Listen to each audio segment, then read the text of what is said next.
Mga kababayan, nagbabalik po tayo para sa mga latest update hinggil dito sa BSKE. Si Attorney Makalintal po, meron pong bagong interview. Ipakikita ko po yan sa inyo. At tapusin ang video na sa ganon, ang opinion ulit ay tama sa ating mga ibibigay na forecast at reaction ngayon.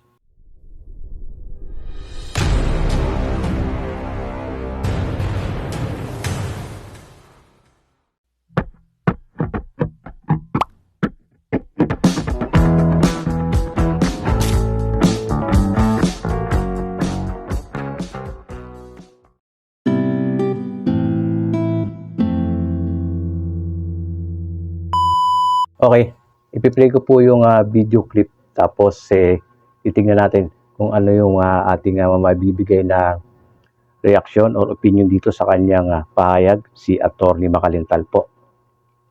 Unang-una, nagkaroon na ng desisyon ng ating Korte Suprema dun sa naunang Makalintal o election 2023 doon saan dineclare na unconstitutional ng ating Korte Suprema ang pagpupuspon ng isang eleksyon ng wala man lang kadahilan, walang dahilan na ibinibigay.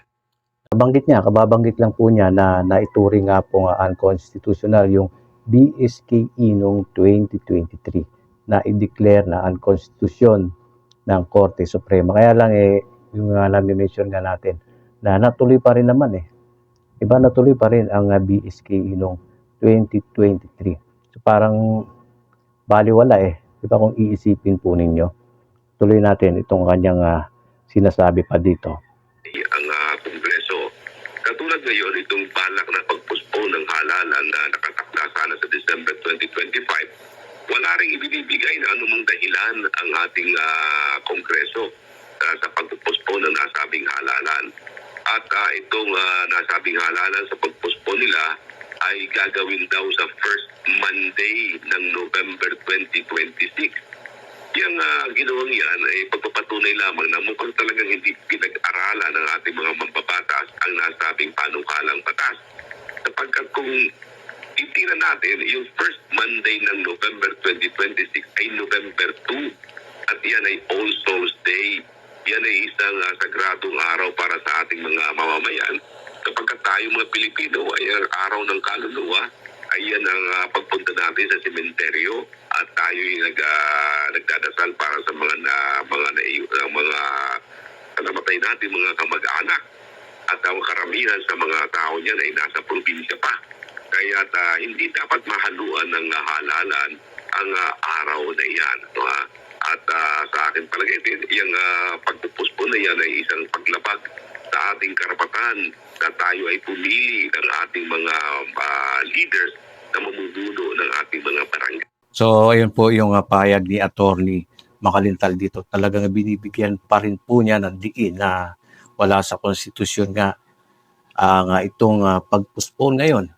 Bibigyan din po niya ng diin na kasi November 2 panahon po yun ng holiday yan, diba? November 2, All Souls Day. Marami nga namang hindi makakaboto kasi yung iba dyan ay uuwi ng probinsya. Diba kung iisipin. Ngayon, kung depende, no? Magiging depende na rin sa tao ito kung bibigyan nila ng importansya yung kanilang pagboto sa November 2, maaaring maundot yung kanilang pag-uwi sa mga probinsya nila. No? Maaaring gagawin nila, boboto muna sila bago sila uuwi. No? I-adjust nila yung kanilang mga vacation leave, pwedeng gano'n. Kasi mahalaga rin po ang bumoto. Yung iba naman siguro, maaaring hindi na makaboto sa araw na yan kasi ay yung mga uuwi ng probinsya. Or yung iba naman talagang umuwi din ng probinsya dahil doon po yung kanilang mga precinct. Karamihan naman kung saan ka lumaki. No, doon ka nakapag-register. Yung iba kasi mga nagtatrabaho dito sa Quezon City, Makati, ay umuboto yan sa kanila talagang origin na probinsya. Ayun po ang pahayag kay Attorney Makalintal. No? Kung papansinin nyo mga kababayan, ay wala siya pong nabanggit dito na siya ay magpipetisyon. Tulad ng ating nabanggit sa nakaraan, maaaring hindi na magpetisyon dito si Attorney Makalintal. At mukhang yan din ang gagawin niya dito. At kung gagawin niya naman po niya na siya ay magpipetisyon, maaari siguro kanya naisip na wala na rin yatang pupuntahan kung magpipetisyon pa dito. So, pag meron siyang ganyan mga interview, ay sinasabi talaga, binibigyan niya na lamang ng diin na unconstitution itong mga pag-postpone na ito. Bakit kamo unconstitution? Sabi nga niya ay wala raw na binigay na valid reason ang Kongreso. Ang dami pong congressman, congresswoman yan. At siyempre, naratipikahan pa sa Senado, sa higher house. Wala raw binigay na dahilan. Kung titingnan natin yung title ng panukalang batas ay fixing of term nga, no? Pagpapalawig ng termino. Yun po yung dahilan nun. Siguro hindi naman pakailangan pang elaborate ang husto. Kahit nandun po yung pag-postpone, talagang mapupospone talaga kasi pag pinirmahan na yan ni Presidente sa August 12 tapos ang siyempre may publication pa yan. Pa rin pong proseso na pagdadaanan yan after na mapirma. Sabihin natin yung publication nito 15 days, no? Siyempre kailangan pong ilathala yan sa buong Pilipinas. Kasama yun sa rules yung publication sa pagpirma ng batas na ito para magiging ganap na batas na ito. So kung 15 days after ng pirma, mabilis na lang po, 2 weeks. Mula lang ito ay halimbawa mapirmahan nung sa darating na 12, di ba? Bago matapos ang August ay magiging ganap na po batas itong ratified bill na to, SB number 2816. May naman, sabi ko nga mukhang wala nang plano magpetisyon dito si Atty. Macalintal. Hindi niya nabanggit yun. Diba? Mukhang alam niya na mangyayari na wala na rin pong pupuntahan. Kasi meron na pong pagpapasya ang presidente ng Pilipinas na pipirmahan na nga po ito. Pero kung titignan ninyo, kung ang deadline ay August 14, August 12 pipirmahan. Diba? Kasi pirmahan na August 12, magiging ganap na batas.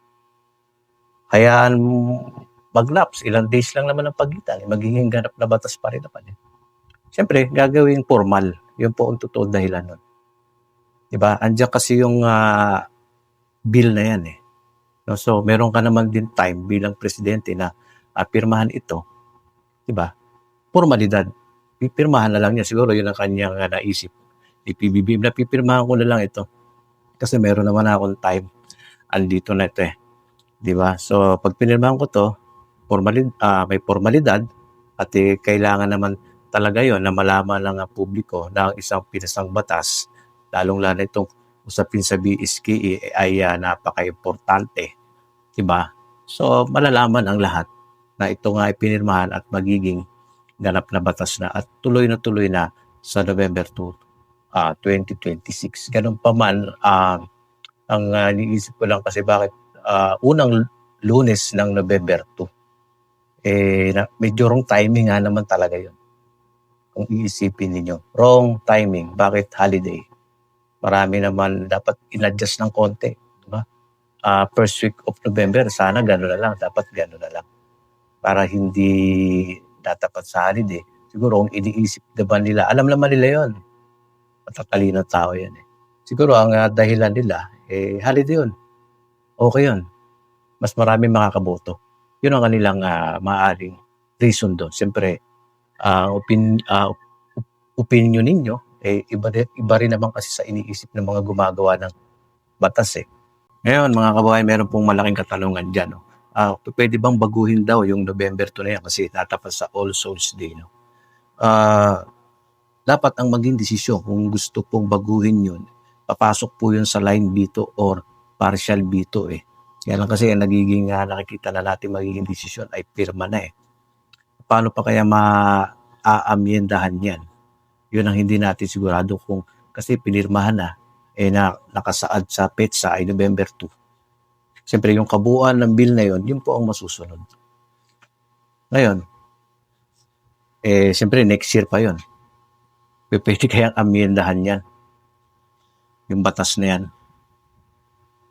Maaring pwede kasi maaring ikatwiran nila retroactive naman po ang batas at ito ay naging ganap ng batas, no? Pero dapat siguro tingnan muna natin kung pwedeng baguhin itong November 2 na ito yung petsa na yun kung magiging ganap na batas.